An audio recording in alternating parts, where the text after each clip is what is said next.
शर्त लगाना, बेट लगाना, ये शर्तें लगाना जो है कोई बुरी बात नहीं है।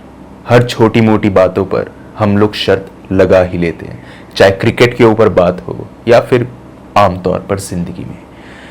लेकिन क्या हो अगर आप एक ऐसी शर्त लगा लें जिसके चलते आपकी जान और आपके दोस्तों की जान भी खतरे में पड़ जाए।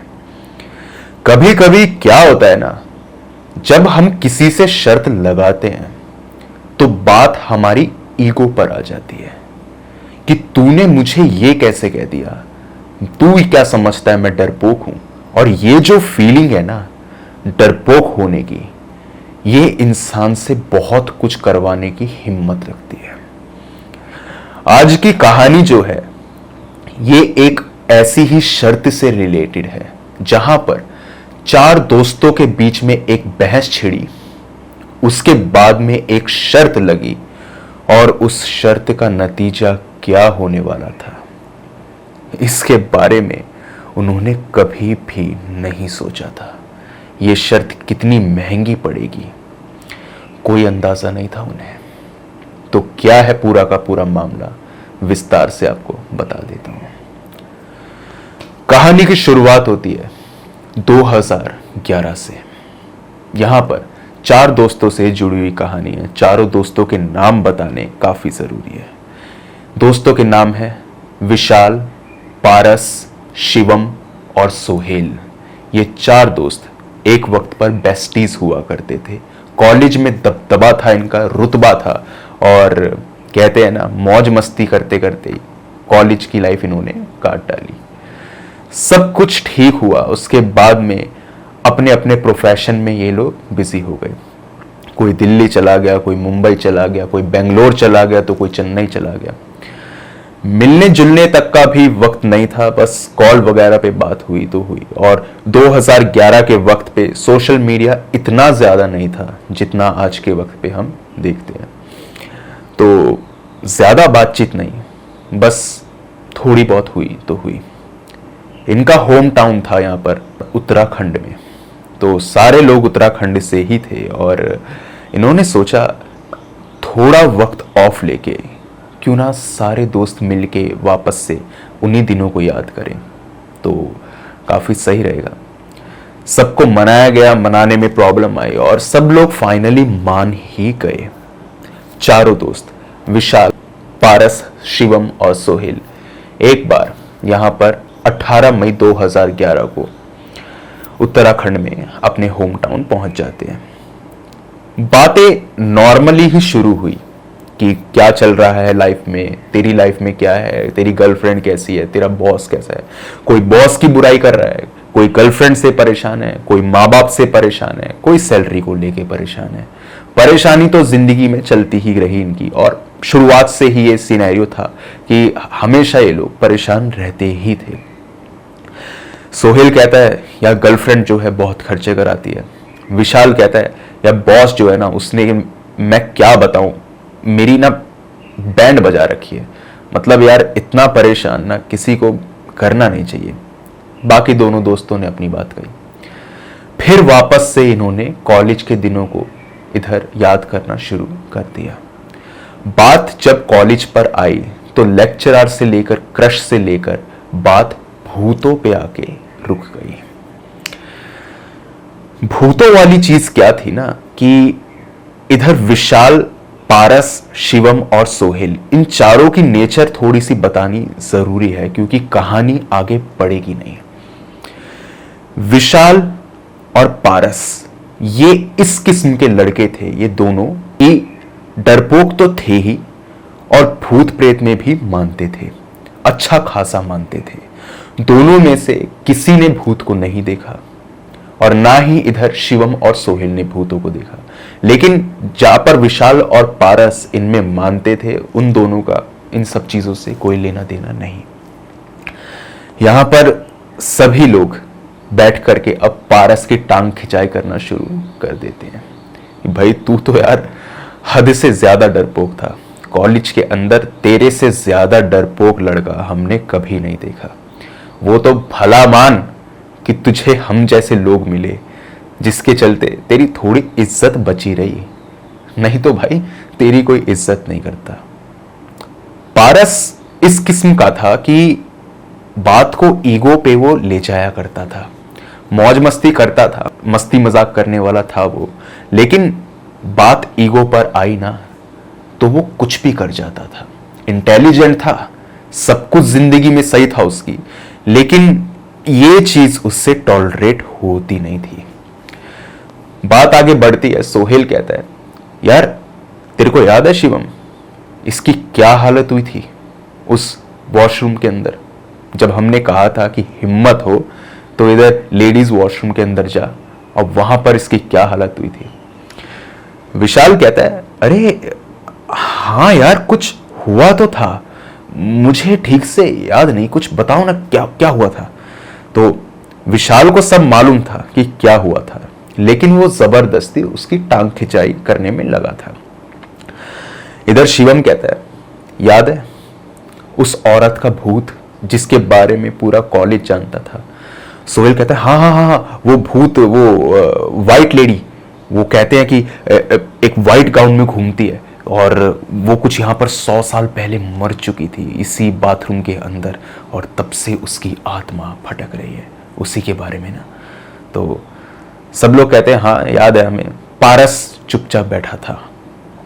सोहेल कहता है, याद है इसको हमने बाथरूम में बंद कर दिया था, और उधर से मेघना आई, और मेघना आकर के जब चिल्ला रही थी बाथरूम के बाहर से, तो क्या ऐसी तैसी हुई थी इसकी, इसने तो पैंट में सूसू कर दिया था। 21 साल का लड़का पैंट में सूसू कर देता है, इतना ज्यादा डरा हुआ था ये, मैं क्या बताऊं यार, मेरी तो हंसी छूट गई। वो तो पारस तू भला मान कि हमने तेरे बारे में किसी को बताया नहीं, नहीं तो तेरी जो बेइज्जती होती ना उसे तू समेट नहीं पाता।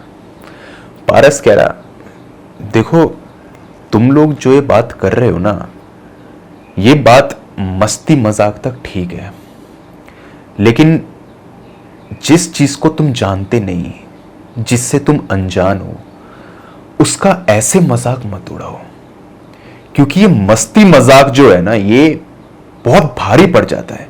आयरनी देख रहे हैं आप, मस्ती मजाक के बारे में खुद पारस ज्ञान दे रहा है, और अभी आगे ये एक ऐसा कदम उठा लेगा जिसके बारे में इसको पता है कि रिजल्ट क्या होगा, फिर भी अपनी ईगो पर बात ले जाएगा और उस शर्त के तहत वो काम करके दिखाएगा।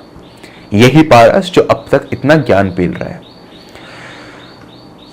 सोहेल कहता है, ठीक है नहीं देखा, तूने देखा? पारस कहता है, मैंने तो नहीं देखा। तो फिर तू कैसे कह सकता है कि वो चीजें रहती हैं इस दुनिया के अंदर? पारस कहता है, देख यार तेरी बात ठीक है, लेकिन तू खुद सोच, पूरे के पूरे कॉलेज के अंदर एक अफवाह फैली हुई थी कि वहां पर व्हाइट लेडी का घोस्ट घूमता है, और कोई मेरे बाथरूम के बाहर चिल्ला रहा है। मेघना आकर के चिल्ला रही थी, मेघना उनकी ग्रुप की दोस्त थी एक, वो चिल्ला रही थी। तो भाई तू बता मेरी क्या हालत होगी? मेरी जगह पे सोहेल तू होता तो तू ऐसा नहीं करता क्या? सोहेल ने कहा, नहीं, तेरी तरह डरपोक नहीं हूं। तू बोले ना, शमशान में जाकर के पीपल के पेड़ के नीचे बैठ के मीठा खा के दिखाऊं तुझे, तेरी आंखों के सामने। तूने समझ क्या रखा है मुझे? बच्चा हूं क्या मैं? इन सब बातों से बहक जाऊंगा? तू जैसे डरपोक लोग इन सब चीजों से इफेक्टेड होते हैं, मैं नहीं। उसने डरपोक नहीं बोला था, उसने और भी घटिया शब्द का इस्तेमाल किया था जो मैं नहीं करना चाहता। पारस ने कहा, देख लैंग्वेज संभाल। बात हाथापाई तक चली गई, बस रोका गया। शिवम कहता है, चिल करो ना यार, क्या हुआ? क्यों पागलों की तरह बिहेव कर रहे हो?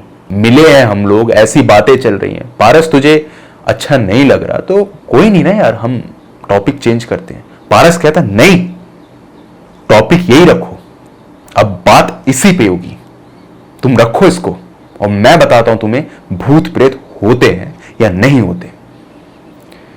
पारस का रवैया काफी बदला हुआ था, लग रहा था कि वो पेंट में सुसु वाली बात जो थी वो उसको इफेक्ट कर गई। उन्होंने सोचा पारस को इतना ज्यादा चिढ़ाना नहीं चाहिए। उन्होंने इधर विशाल को ट्रोल करने के बारे में सोचा। ये काम जो है शिवम और सोहेल ही करते हैं, सबसे ज्यादा लोगों को ट्रोल करना, लोगों का मजाक बनाना, ये इनका काम था। अभी तक आपने देखा विशाल चुप हो गया था, जब पारस पे बात आई तो विशाल शांत हो गया। शिवम कहता है, सोहेल याद है वो छलावे वाली बात जो इसके साथ हुई थी? इधर सोहेल कहता है, हाँ वो हाईवे वाली। कह रहा हाँ। दरअसल बात क्या थी, चारों दोस्त कॉलेज टाइम पर एक ट्रिप पर निकले थे। उस ट्रिप पर जब ये गए तो उस रोड पर यह बात फेमस थी कि यहां पर एक छलावा घूमता है, और वो छलावा जो है वो सूखे हुए बरगद के पेड़ के ऊपर बैठा होता है। अगर आप वहां से गए और उस छलावे को याद किया तो वो छलावा जो है आपके पीछे लग जाएगा और वो उस चक्रव्यूह में घुमा देगा आपको, जहां से निकलना बहुत मुश्किल। ये बात फेमस थी और तीनों ने मिलके, पारस, शिवम और सोहेल ने ये प्लान बनाया था थर्ड ईयर में कि इसको डराएंगे। उन्होंने उसको बताया कि जो इधर छलावा होता है वो 3 बार किसी का नाम पुकारता है, और अगर पलट के देख लिया तो छलावे से कोई बचा नहीं सकता। फिर आप छलावे के छल में फंस गए। विशाल इन बातों में मानता था क्योंकि उसकी मम्मी के साथ में यह हादसा हुआ था। उसकी मम्मी के साथ में दरअसल बात यह हुई थी कि जब उनकी शादी होने वाली थी तो उससे एक रात पहले वो मेहंदी लगा करके एक रास्ते से जा रही थी, जहां पर वो रास्ता भटक गई अपने ही घर का, जो घर कुछ यहां से 50 मीटर की दूरी पर था। वो घर उन्हें याद नहीं आ रहा था और एक इंसान लगातार उस रास्ते पे उन्हें दिखे जा रहा था। ये विशाल की मम्मी ने उन्हें बताई थी कि छलावे से मेरी ऐसे मुलाकात हुई थी, मगर मैं बचाई। ये बात जब विशाल के साथ हुई तो इन लोगों ने क्या किया कि पीछे से 3 बार विशाल का नाम पुकारा। विशाल ने पीछे मुड़ के नहीं देखा। चौथी बार जब इन्होंने नाम पुकारा तो विशाल पीछे मुड़ के देखता है, और इसी के साथ में जब वो पीछे मुड़ जाता है तो वही पारस जो इन सब चीजों को लेकर के इतना सीरियस था, वो विशाल के पास आता है और पीछे से बूम! विशाल डर जाता है, और वो इतना डर जाता है कि वो बेहोश तक हो जाता है। उसकी हालत पारस से भी बुरी इन लोगों ने कर दी थी। विशाल का भी यही कहना था, देखो ना तुमने भूत देखा ना मैंने देखा, लेकिन ये चीजें होती हैं, तुम मानो तो भी, तुम ना मानो तो भी। तुम्हारे आने से पहले भी होती थी, तुम्हारे इस दुनिया से जाने के बाद भी होंगी। और जो तुमने मेरे साथ घटिया मजाक किया था, तुम्हें पता है उसके चलते मेरी जान भी जा सकती थी। देखो शिवम, ये जो चीजें होती हैं इनसे इतना मजाक करना सही नहीं। शिवम और सोहेल ये चीज देखकर बहुत हैरान हो गए कि विशाल और पारस को ये हुआ क्या। ऐसा बर्ताव उन्होंने पहले नहीं किया था। क्या पता दूसरे शहर की हवा लग गई हो, भाई बेंगलोर और चेन्नई में काम करते हैं दोनों, तो वहां पर जाकर के ऐसा सीन हो सकता है। फिर भी कहीं ना कहीं उन्होंने सोचा, नहीं, ये सिर्फ तुम्हारा डर है और इस डर के चलते ही तुम्हारे साथ ये सब हुआ है। शिवम और सोहेल ये लगातार यही बातें सुने जा रहे थे कि ये सब चीजें जो हैं ये असली में होती हैं, तुम्हें मजाक नहीं बनाना चाहिए, फलाना ठिमकाना। इन्होंने कहा, प्रूफ करोगे? प्रूफ कर दो, जो कहोगे वो करूंगा। ये बात सोहेल कहता है। और यही नहीं, यहां रखो टेबल पे 10,000 रुपए, चारों रखो, 40,000 रुपए रखो, और 2-2 के ग्रुप में बट जाओ। ग्रुप ए विशाल और पारस, ग्रुप बी शिवम और सोहेल। जो जीतेगा वो 20,000 रुपए घर लेके जाएगा। है हिम्मत तो रखो। सोहेल को गुस्सा आ चुका था लगातार यही बातें वो सुन रहा था और उसका माइंड खराब हो गया था कि शाम पूरी बर्बाद हो गई। सोचा था मस्ती मजाक करेंगे और ये मस्ती मजाक जो है ये कुछ 5-7 सालों के अंदर ही फेड आउट हो गया। जब से ये लोग काम करने बाहर गए हैं तब से ऐसा हो गया। हम भी तो गए हैं, हमारे साथ तो ऐसा कुछ नहीं हुआ। शिवम भी इस चीज को लेके एग्री था। विशाल और पारस कहते हैं ठीक है, शर्त मंजूर, ये लो 10-10 हजार रख दिए, लेकिन एक बात याद रखना, शर्त को तुम ही पूरा करोगे, हम पूरा नहीं करेंगे। इधर सोहेल कहता है ये कोई मतलब नहीं है, अब अगर शर्त लगाने का गूदा है तो भाई वो काम तुम्हें भी करना होगा, या तो कर लो या फिर इन सब चीजों को मन घड़ंत मान करके अपना मुंह बंद रखो। पारस कहता है ठीक है, मुझे मंजूर है। वही पारस जो सबसे ज्यादा इस चीज को लेकर के टेंस्ड था और ये कहता था कि तुम्हें ये नहीं करना चाहिए और ये चीजें खतरनाक हैं, वो सबसे पहले एग्री हुआ, बाद में विशाल भी। लेकिन कहां जाएं, कौन सी ऐसी जगह है? यहां पर एक कॉटेज था, कॉटेज कह सकते हैं, घर भी कह सकते हैं। बहुत पुराना घर था, लगा लो जब देश आजाद हुआ था उससे भी कुछ 5-7 साल पहले वो कॉटेज बना होगा। 1940 का कॉटेज था वो, और वहां पर जाने की शर्त लगी। दोनों ग्रुप बारी बारी से जाएंगे, पहले तो ग्रुप बी यानी कि शिवम और सोहेल, फिर ग्रुप ए। ये डिसाइड हुआ कि अगर तुम लोग वहां से वापस आ गए बिना चोट खाए तो हम लोग भी जाएंगे और फिर देखते हैं कि क्या होता है। शिवम ने कहा मुझे कोई डर नहीं है, जो होगा देखा जाएगा, पर मैं तेरा ये भूत उतारूंगा कि भूत होते हैं। पारस ने पूछा विशाल एक बात बता, उस घर की कुछ हिस्ट्री मालूम है? उसने कहा उसकी हिस्ट्री ही तो सबसे भयानक है। उस हॉन्टेड हाउस के अंदर जो भी गया 1960 के बाद वो वापस नहीं आया, ना ही उसकी लाश मिली। वो हॉन्टेड हाउस या वो कॉटेज जो भी है वो खत्म कर देता है इंसान को। जिंदा बच के वापस आने का कोई मतलब पैदा होता ही नहीं। अब बताओ, है हिम्मत? विशाल को लगा ये लोग डरेंगे, लेकिन इनकी हिम्मत की दाद देनी पड़ेगी। इन्होंने कहा चलो, जो होगा देखा जाएगा, हम तैयार हैं। दोनों ने ये बात एक साथ बोली, एक सुर में बोली। सारे लोग वहां बाहर जाके खड़े हो गए। घर का अच्छे से मुआयना लिया गया। घर के चारों तरफ फेंसेस बनी हुई थी, बहुत ऊंची ऊंची फेंसेस थी वो, कुछ 6-6 फुट की, इनकी हाइट की ही, कि कोई जंगली जानवर, कोई इंसान गलती से भी यहां घुस ना जाए, कूद करके भी घुसने की कोई जुर्रत ना करे। इसी के साथ में वहां पे एक बोर्ड टंगा था, private property, no one is allowed. और उस बोर्ड के ऊपर भी यहां पर पेड़ पौधे उग चुके थे। पूरा गार्डन जो था वो बड़ी बड़ी घासों से भर चुका था। हॉन्टेड हाउस की तरफ देखा गया तो देखकर ऐसा ही लग रहा था, पुराना खंडर मकान।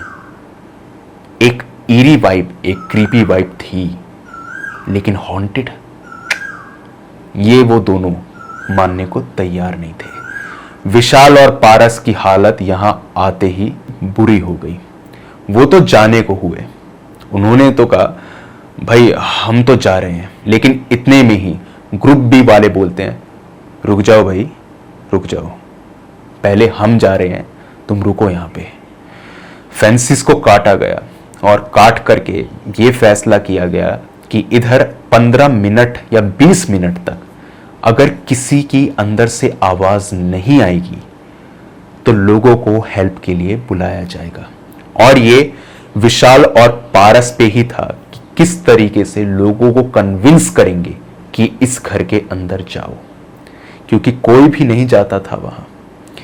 उन्होंने उन दोनों को जाते हुए देखा। मोबाइल में वक्त देखा तो कुछ 9:15 रात के हो रहे थे। ऐसा नहीं कि रात के 12 बजे, रात के 3 बजे, रात के 1 बजे, 1:30 बजे गए हो, नहीं, जो वक्त उन्हें सही लगा उस वक्त पर वो निकल लिए। विशाल और पारस ने इन दोनों को उस घर के अंदर जाते हुए देखा। इन लोगों ने गेट को पकड़ा। गेट लोहे का था और उसे लाख कोशिशों के बाद भी ये खोल नहीं पाए। लेकिन न जाने क्या हुआ कि अगले ही अटेम्प्ट में उन्होंने उस घर को खोल दिया। घर खोला और इधर मकड़ी के जाले वगैरह थे और अंदर से कुछ चमगादड़ निकल करके भी आए, जैसा होता ही है। तो इधर से वो चिल्ला करके बोले ग्रुप बी वाले, ये हॉन्टेड है, पक्का हॉन्टेड है, ये चमगादड़ और ये मकड़ी के जाले ये सब देखने को मिल रहा है, हॉन्टेड ही है भाई, मैं तो जा रहा हूं, जिंदा नहीं आऊंगा, बता रहा हूं तुम्हें। ये बोल करके सोहेल अंदर गया और शिवम बाहर से हू करते हुए अंदर वो दोनों जब गए, उन्होंने दरवाजा बंद नहीं किया था, लेकिन विशाल और पारस ने देखा कि वो दरवाजा ऑटोमेटिकली बंद। ये उन्होंने देखा, लेकिन कहीं मन का वहम तो नहीं, या उन दोनों की कोई चाल तो नहीं, इसे सोच करके उस बात को टाल दिया। 20 मिनट तो क्या, 1 घंटा हो गया। उन दोनों को कॉल भी कर ली गई, वो दोनों बाहर नहीं आए। कॉल करी तो लिखा हुआ रहा कि ये नंबर जो है ये नेटवर्क में है ही नहीं। दूसरी बार कॉल की गई तो कहा गया ये नंबर एग्जिस्ट ही नहीं करता। तीसरी बार कॉल की गई तो सामने से जवाब आया कि मोबाइल जो है वो स्विच्ड ऑफ है। विशाल और पारस की हालत बहुत ज्यादा गंभीर थी। वो डर चुके थे कि वो क्या करें। वो मुड़ करके जाने की सोच ही रहे थे कि इतने में पीछे से कोई उनकी गर्दन पकड़ता है, दोनों की गुद्दी कहते हैं ना जिसे हम, उसको पकड़ता है हाथों से और बहुत कस के। वो दोनों हिल भी नहीं पाते।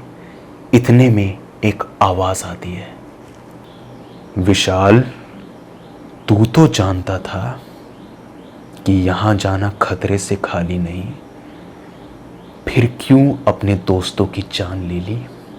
ये सुन के विशाल बहुत डर जाता है। वो पीछे मुड़ने की कोशिश करता है लेकिन पीछे मुड़ नहीं पाता।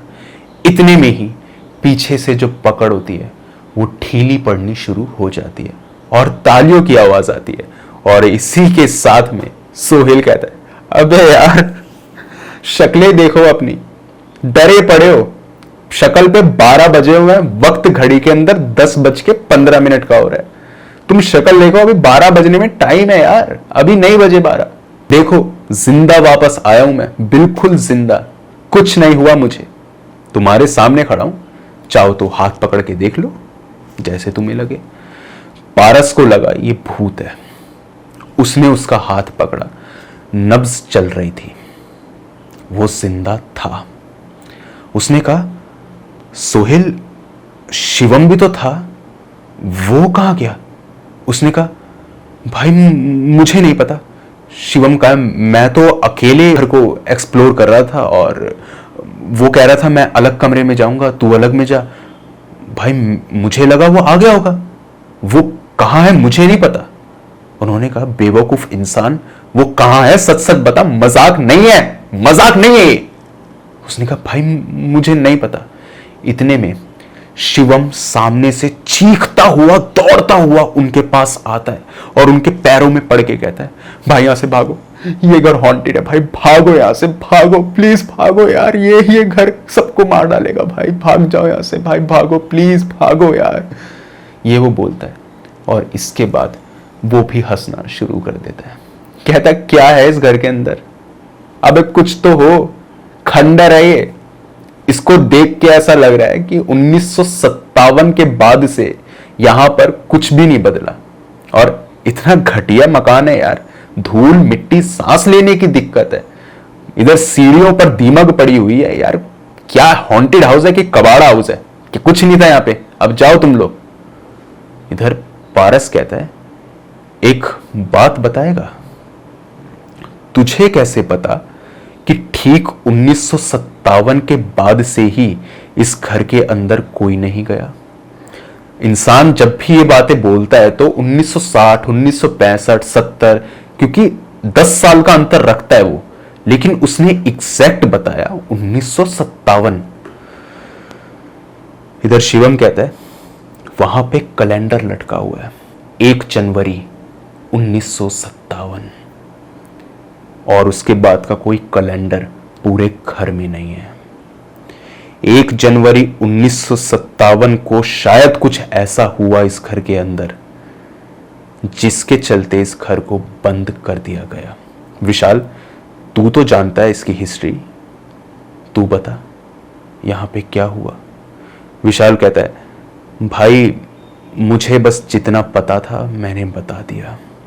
ये घर इतना पॉपुलर नहीं हुआ क्योंकि लोग यहां आने से बहुत डरते हैं। उनको ये नहीं पता था कि उनके यहां पर आने के बाद से ये घर बहुत पॉपुलर होने वाला था। इधर शिवम कहता है, शर्त याद है ना, जाओ भाई और जिंदा वापस आना।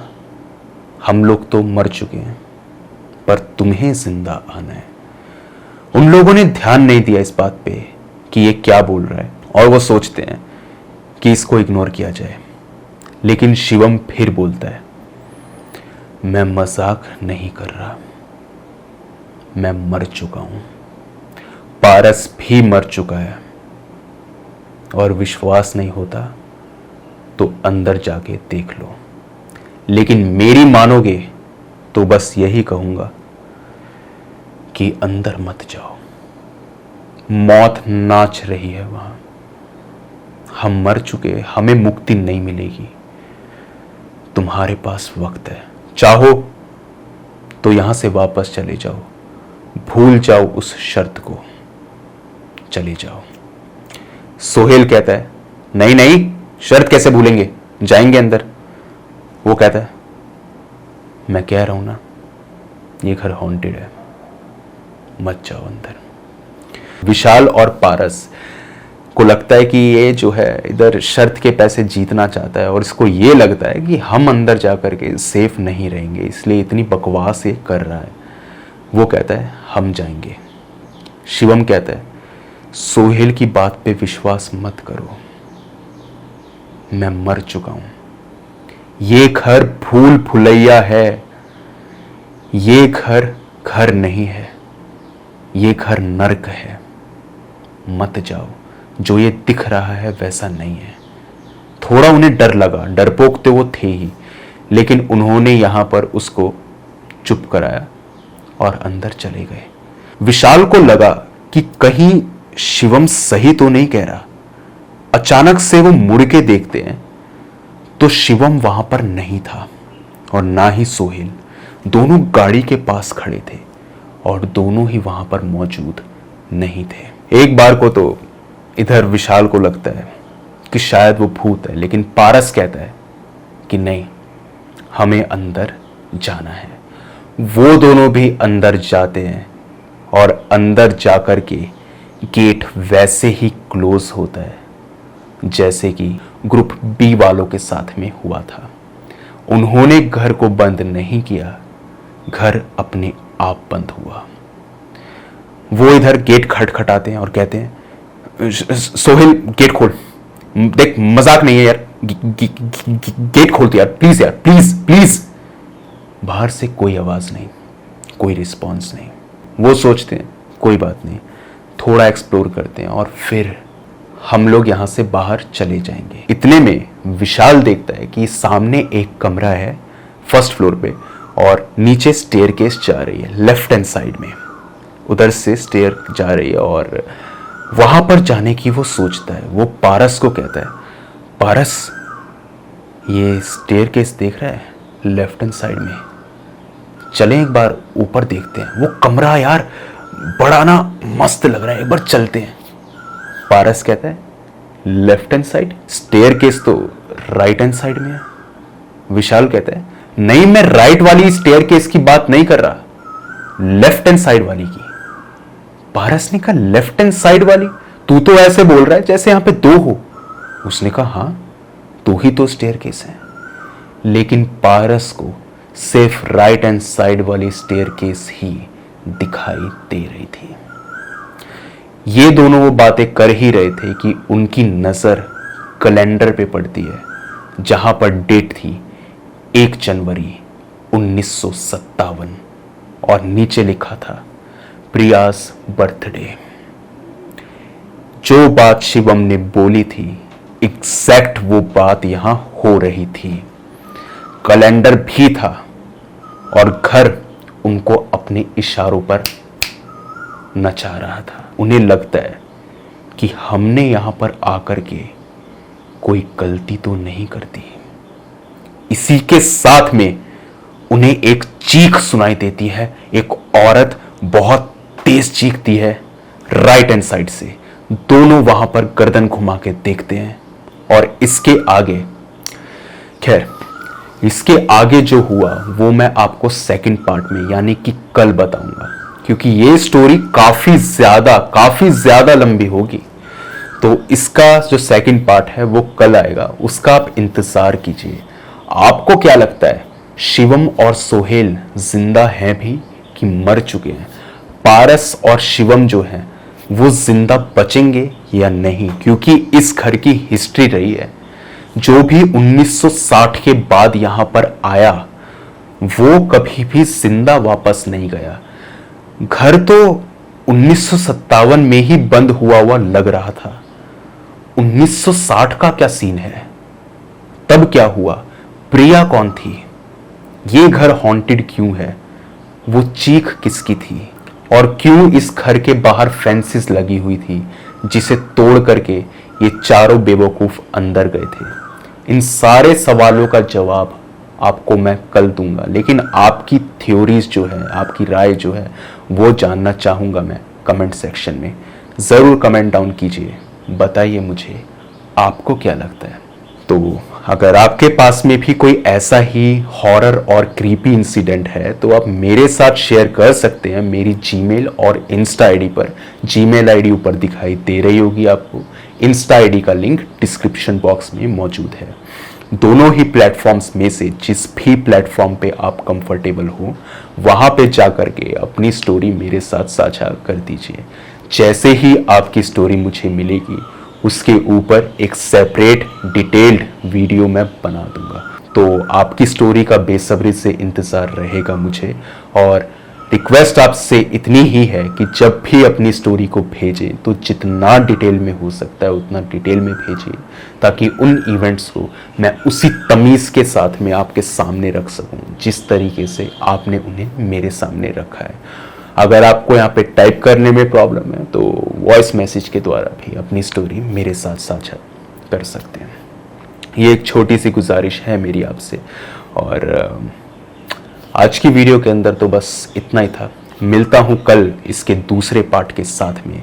तब तक के लिए टेक केयर, गुड बाय।